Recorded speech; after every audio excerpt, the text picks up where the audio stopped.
Opening কিন্তু Liton was quite successful. He is one of our best batsman. আমাদের বাইরে যারা আছে তারা কিন্তু বেশ ভালো। আমাদের যদি বোলিংটা দেখেন, আমাদের হাসান মাহমুদ বাইরে বসেছেন, তানজিদ সাকিব বাইরে বসে আছেন, খুব ভালো বোলার। যেগুলো আমি যদি কম্পেয়ার করি খুব বেশি ডিফারেন্স খুঁজে পাবো না। বাংলাদেশ টিম যখন খেলবে আমাদের ফার্স্ট প্রায়োরিটি থাকে কিন্তু ম্যাচটা জেতা। আমরা যখন টিমটা বানাবো, যে টিমটা করলে আমরা জিততে পারবো, ওইখানে আমরা কীভাবে একজন দুজনকে আমরা যারা দেখছি তখনই আমরা দেখবো আমাদের যেমন সেকেন্ড অপশন। অবশ্যই আমরা ওয়ার্ল্ড কাপে যখন আমাদের চিন্তাভাবনা নিয়ে আমরা এই সিরিজগুলি করছি, সেটা নিয়ে আমরা চিন্তাভাবনা করে দলটা করছি, বাট বাই নট স্যাক্রিফাইসিং যে আমরা ম্যাচটা জেতার জন্য আমরা টিম দেখার জন্য দেখবো টিম জিতে না জিতে কোনো পরের সেকেন্ড অপশন। আমার কাছে ফার্স্ট অপশন জেতা। এর মধ্যে আমরা যদি কাউকে দেখার দরকার আমরা দেখে নিব, বাট এটা এই নেক্সট 6 মান্থের মধ্যে।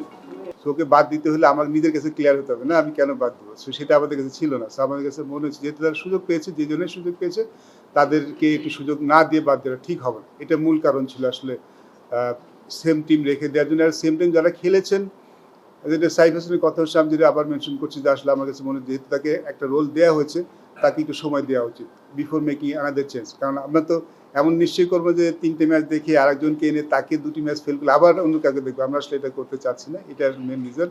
আর একাদশ যেটা বললেন, ডেফিনেটলি দেখুন, একাদশ তো মূলত captain and coaches call, but আমি পার্সোনালি ফিল করি সম্ভবত বোর্ডও হয়তো এটা অ্যাকসেপ্ট করবে যে সিলেক্টরদের একটা প্রিফারেন্স বলেন বা একটা মতামত দেওয়ার একটা জায়গা তো অবশ্যই থাকা উচিত বলে আমি মনে করি। ইটস নট দ্যাট যে সিলেক্টরে একাদশও করে দিবেন, বাট সিলেক্টররা তাদের মতামত তারা কি ফিল করছেন সেটা তো তারা জানতে পারবেন বলে আমার বিশ্বাস, এবং সেটা থাকা উচিত বলে আমি মনে করি। অ্যাট দিস মোমেন্ট আমরা এখানেও আসলে অন্য কোনো চিন্তা করছি না, বাট পার্সোনালি যদি বলেন, দেখুন ওপেনিং কিন্তু লিটন ওয়াজ কোয়াইট সাকসেসফুল।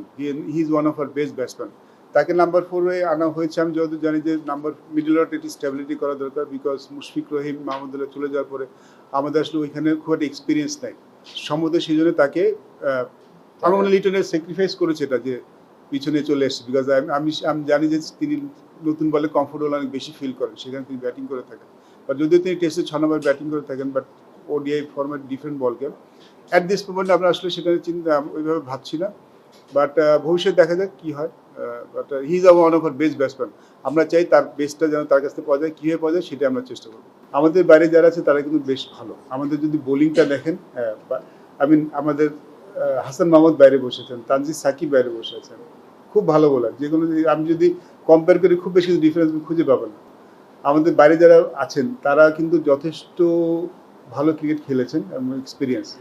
নিদর্শন আমি দেখতে পারতাম, অবশ্যই দেখতে পারতাম, বাট আমাদের কাছে মনে হচ্ছে দেখুন আমাদের একটা ব্যাপার তো আছে, ওয়ার্ল্ড কাপ কোয়ালিফায়ার একটা ব্যাপার আছে, আপনি জানেন, পয়েন্টের একটা ব্যাপার আছে, আপনি জানেন। সো আমরা যখন এটা মেক শিওর করে ফেলতে পারবো, তারপরে মনে আমরা শুধু তাহলে আরও বেশি দেখতে পাবো। এই সিরিজটা আমাদের কাছে very important series for us. যদি এই সিরিজটা যদি আমরা পূর্ণ পয়েন্ট দিতে পারি, তাহলে এটা আমাদের পরবর্তী সিরিজে একটু রিল্যাক্স থাকতে পারবে। তখন আমরা হয়তো এই জিনিসগুলি একটু একটু করে দেখতে পারবো। প্রস্তুতির ঘাটতি হবে বলে আমার মনে হয় না, কারণ আমার মনে হয় যে বিশ্বকাপের আগে আমাদের বেশ কিছু সিরিজ আছে, আমরা অনেকগুলি সিরিজ খেলবো, তো সেখানে প্রস্তুতি যথেষ্ট সুযোগ পাবো আমরা।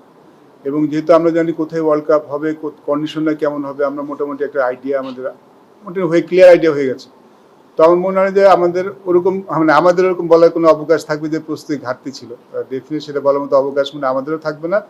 আর আশা করবো যে যেটা আমরা এক কথা বারবার বলছি যে আমরা হয়তো বিশ্বকাপের 4-5 মাস আগে বলছি, ম্যাক্সিমাম তার একটা ম্যাচ বেশি সময় নিতে পারি, বাট আমি চাইবো 6 মাসের মধ্যে আমাদের ওয়ার্ল্ড কাপ টিমটা সেটেল করে ফেলতে। তো পরের দিকে যেন আমাদের ইঞ্জুরি হলে আলাদা কথা, বাট আমাদের চিন্তা ভাবনা প্ল্যানিংটা সেটা এর মধ্যে ঠিক সেট হয়ে যাবে, সো দ্যাট ওই ওয়ার্ল্ড কাপের আগে আমাদের যেন ওই সেকেন্ড অপশন দিকে যেতে না হয়।